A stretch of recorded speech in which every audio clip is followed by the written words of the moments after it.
వరలక్ష్మి అమ్మవారి సాక్షాత్కారం. వరలక్ష్మీ వ్రతానికి ఆదిదేవతయైన వరలక్ష్మీదేవి ఒకనాటి రాత్రి సమయంలో చారుమతికి కలలో సాక్షాత్కరించింది. ఓ చారుమతి, ఈ శ్రావణ పౌర్ణమి నాటికి ముందు వచ్చే శుక్రవారం నాడు నన్ను పూజించు.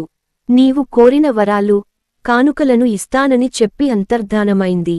చారుమతి సంతోషించి, హే జనని, నీ కృపా కటాక్షాలు కలిగినవారు ధన్యులు. వారు సంపన్నులుగా, విద్వాంసులుగా మన్ననలు పొందుతారు.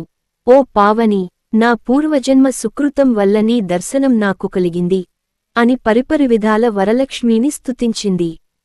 అంతలోనే మేల్కొన్న చారుమతి అదంతా కలగా గుర్తించి తన కలను భర్తకు, అత్తమామలకు తెలియజేసింది.